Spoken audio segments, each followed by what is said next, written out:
All right, welcome back to Ambling Towards Awe. If you're new here, welcome. If this is your, I think now third video with me, welcome back. We're at the same beach. This is our third and final time in this spot. And today we're gonna go and take a little look and see if we can find some fossils. This beach is constantly changing what's shown because of course storms and things move rocks around, but let's just go for a little walk. And we have had, and there since my other recording a few days ago, we did have quite a significant amount of wind and waves, so yeah, so everything will be different, but we're gonna go this way. So you'll see some layers in a minute. In our previous video, which if you haven't seen it, you can go back and watch that. It's about the natural sandstone dike that's on this beach. And the sandstone dike, it comes through some shale layers. So we're going to be looking at the shale again. Oh, I think that's a kingfisher looking for something, looking for some lunch.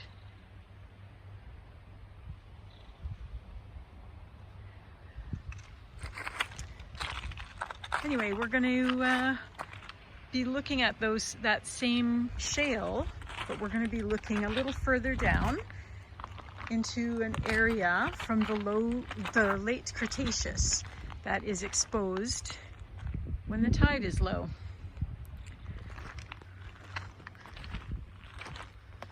So you can see like the big sandstone boulders, the younger parts of the island. The late Cretaceous layer here, I guess multiple layers, extend from between 65 million to 80 million years old. I think the layers we're going to be looking at are thought to be 72 million years old. And we have a species of giant clam here. Let's see if I can remember what they're called.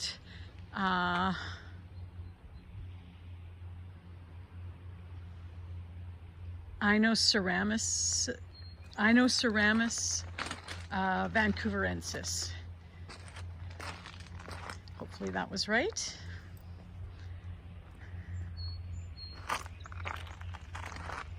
I think that's a song sparrow we can hear.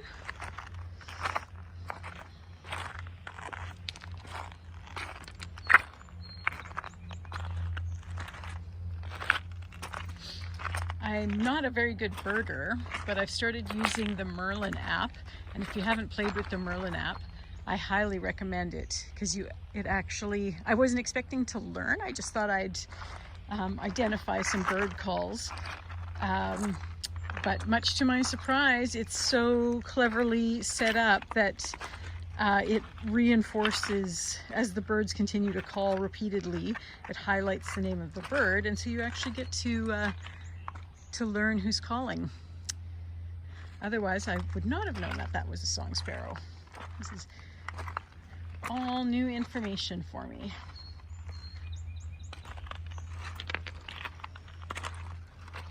Okay. So we're back at the sandstone dike that we visited the other day, and you can see there's quite a complex series of layers here, and you can see the shale.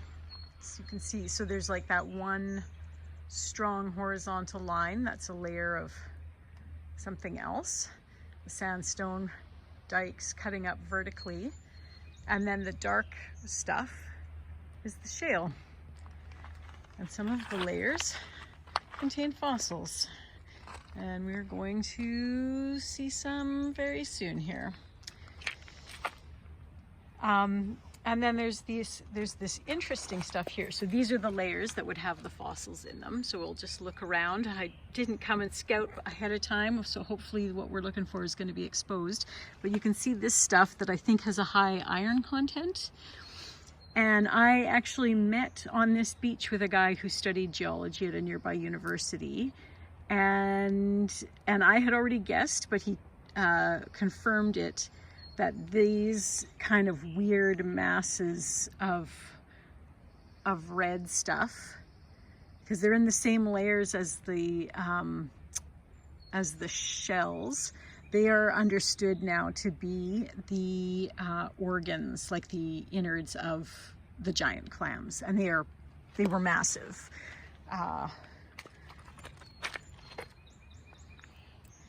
I don't know that I'll see like any of the giant specimens on this beach. There's some on another beach that I have photos of, and as I get myself figured out here and how editing, hopefully I will be able to add a photo that I took of one of the really big shells from the other side that is bigger than my size 8 women's winter boot. So you can see more of those distinctive red ones. This actually makes it look like the sandstone layer came afterwards, because it, well, maybe not. I don't know, does that make sense to you? Yeah, it looks like the break happened after the clams were deposited. Not sure. Anyway, so we're looking around. You can see there's another one of those.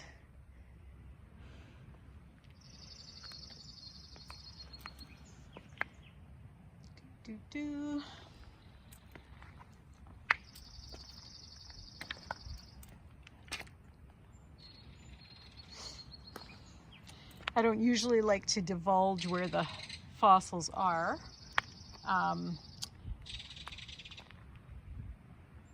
Just because the locals definitely don't appreciate people showing up with chisels and hacking up their beaches.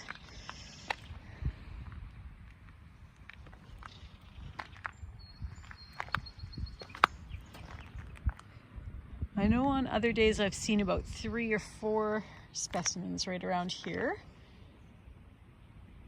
So we're just gonna keep poking around. And by specimens, I mean the shells. Of course, we're seeing the those distinctive lumpy parts.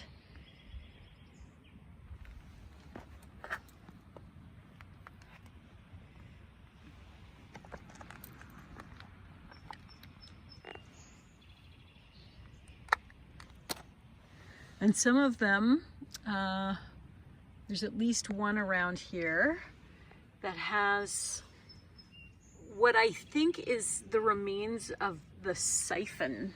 So when you think about like a giant clam, like a gooey duck or whatever, they've got that siphon body part.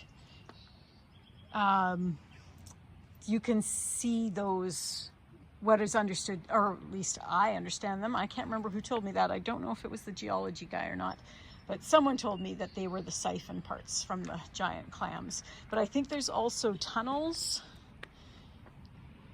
that are visible from burrowing things, and also excrement. I don't know if clam excrement is called a coprolite. I'm assuming it is.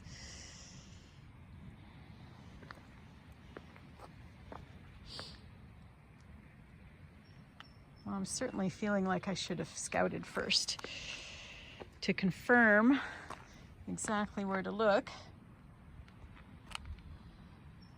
But I'm not too worried. I always find them.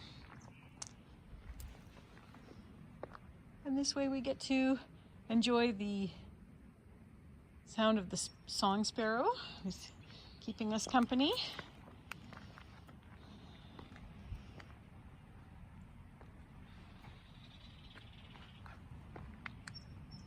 And whatever that other bird is, I'm not sure what that one is.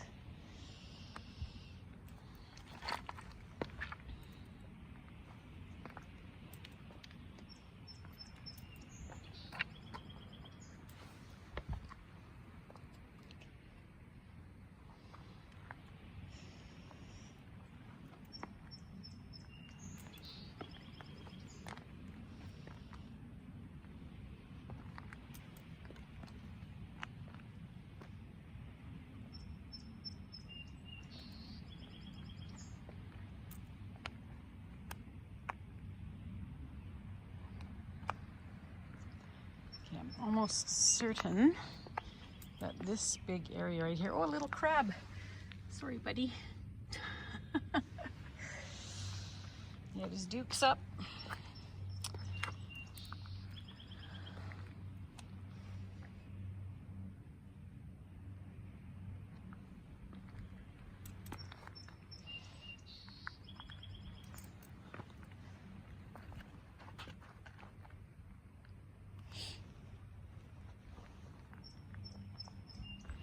And as you can see, some of the layers are harder than the shale.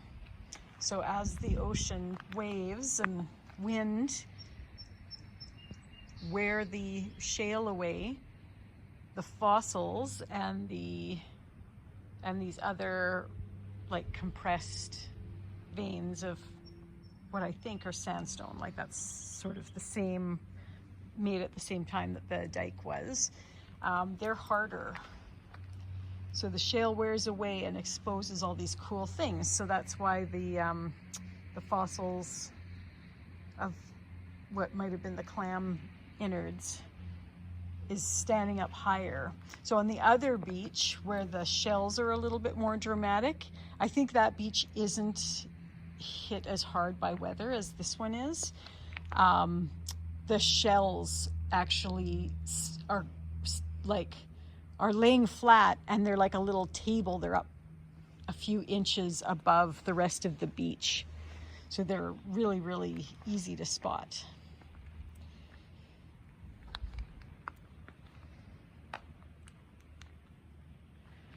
Well, here's a little bit of one. So there we go. Got a nice clamshell, and like right next to some of these squishy inner bits, potentially squishy inner bits. I don't want to say for sure, because I think even the guy who told me about that, it was speculative. So there's some chunks of that. So late Cretaceous, so 72 million years old. Let's look around and see if we can see a few more.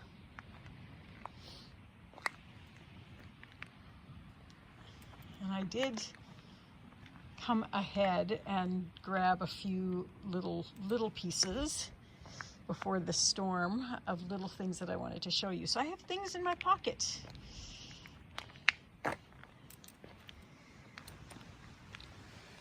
So this, I'm pretty sure, is shell.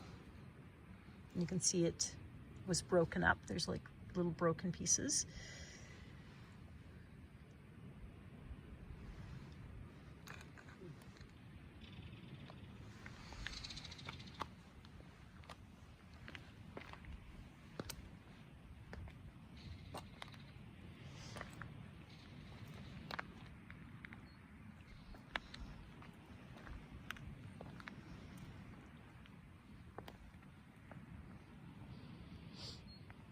It's also nice and warm being on this beach. It's a cool morning, but because we're on all this nice dark rock, we've got the thermal mass working for us.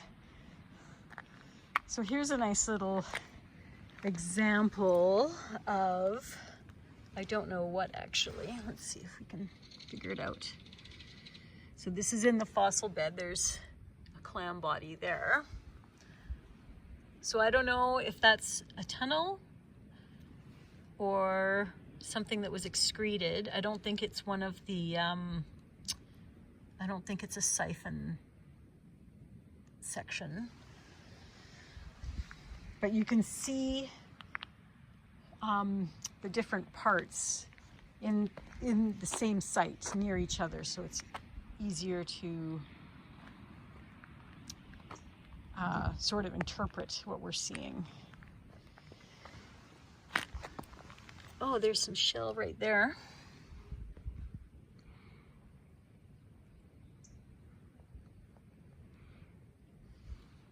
You can see that it was broken up.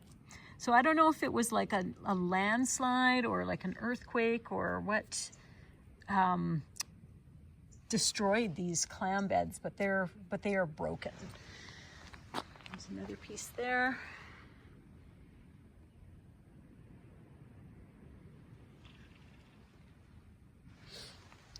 Yeah, this is a really good spot. There's another piece there.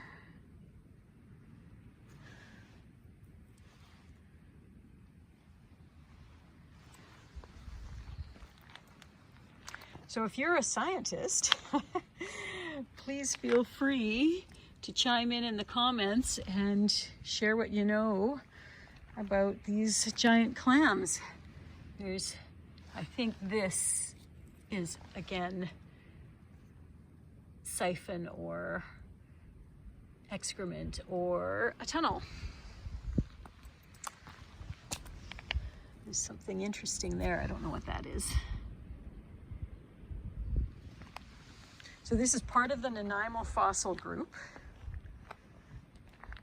And some of the other little islands have older layers than this island. Some of the other islands you can find brachiopods, which I think, so that would be like a deeper layers that aren't exposed here on Gabriola.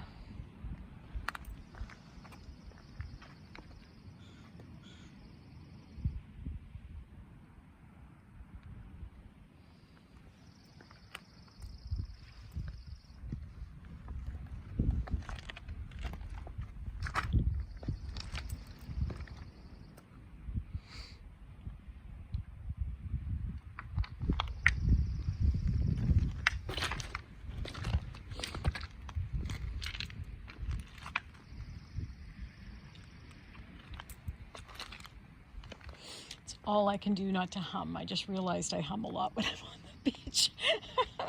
So, I don't think the people tagging along for the walk need to listen to me humming aimlessly.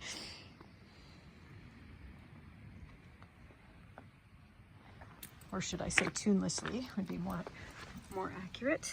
There's a nice one just under the water there.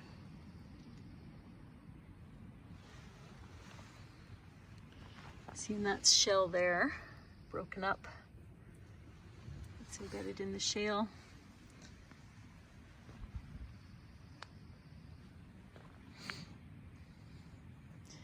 The other side of the island has really big ones, like I said, larger than dinner plates, some of the shell sections that are exposed.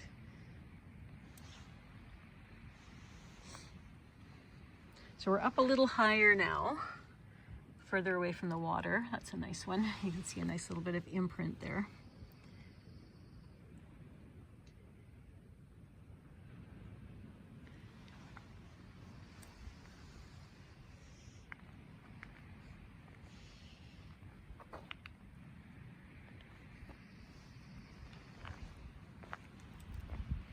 Oh yeah. So we're a couple of layers higher now, and you can see there's some really great specimens. Maybe these ones get beaten up a little bit less from the ocean because we're quite close. We're getting pretty close to the high tide mark here. Oh, look at this. This is a nice one. Look at that, and it extends over here. So that's one big shell.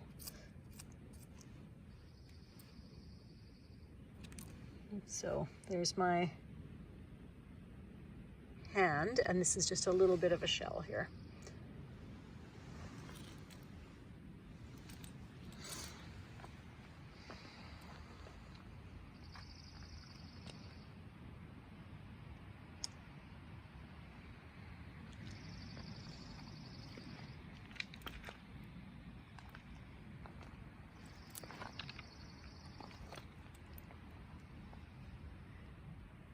I thought there was one that had a very obvious siphon that was like right adjacent to the body parts. I don't see that now, but I see some really nice little guys. There's a little one there peeking out from underneath one of these layers. And then here's a perfect example. So look at the size of that. That's great. And then here's what is thought to be organs. There's something going on here.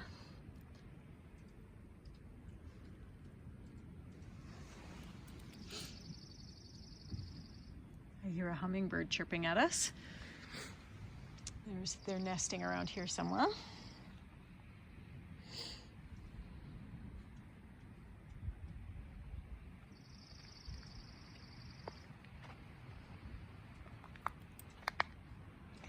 So yeah, it just keeps going on. This is a section that we haven't even looked at yet.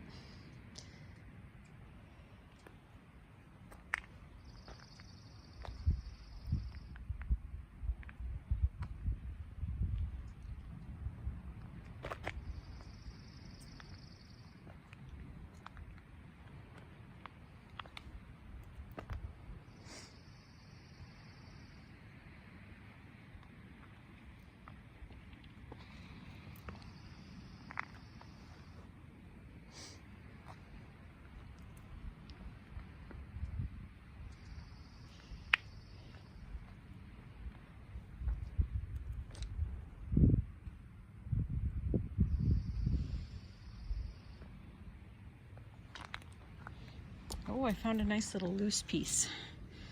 Little loose pieces feel like fair game to me.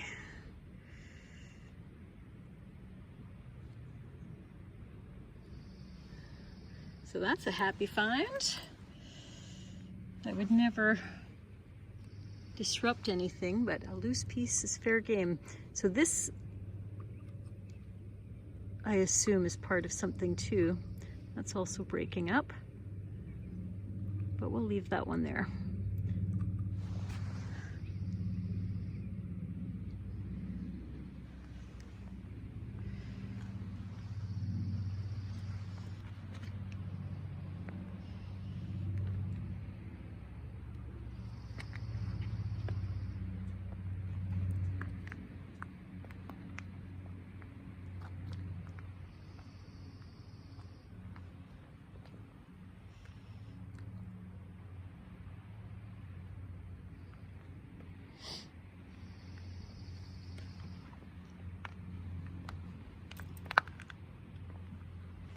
All right, so I'll show you the extra little specimens that I had in my pocket.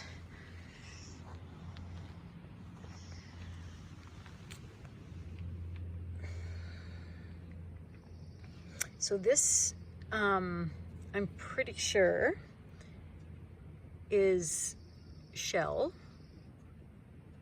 On the other beach, it's much more obvious that it's broken up chunks of giant clam shell, but that is about the right thickness, and it has the telltale lines through it. I could be wrong, but it looks, I'm quite sure, just like the chunks at the other beach that are, like I said, more obvious.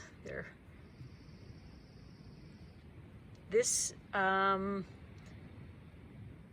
assume is either a coprolite or a tunnel, a burrow of something. Kind of leaning towards burrow, but I could be wrong. And then this is, I'm quite sure, a section of siphon.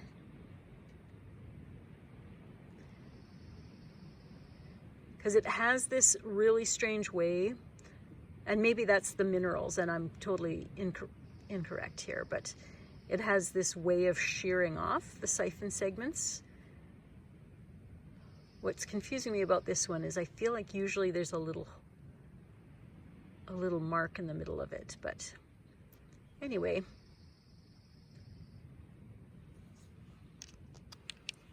Yeah, so that's it for the fossils around here. Mostly giant clams, although I think they're, and like I said, the tunnels and coprolite.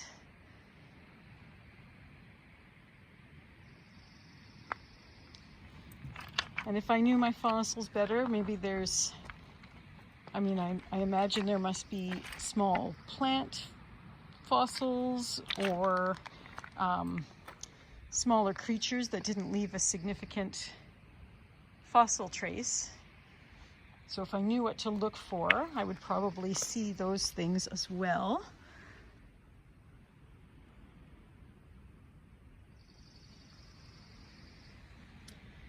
But I have to stick to the obvious ones, the clams.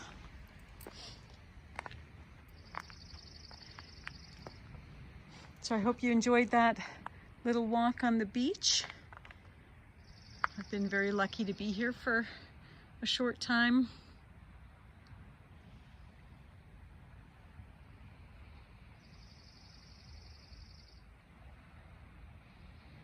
So I hope you enjoyed that. And please hit like and subscribe and help my little channel get off the ground, and hopefully we'll get to keep doing these little walks. And like I said, if you know more about fossils, or if you have your own interesting stories of things that you've found in your little explorations, please feel free to share. I've heard some really cool things about places that people have found fossils. And in the meantime, take care of yourself, take care of each other, and keep noticing amazing little things wherever you are. Bye for now.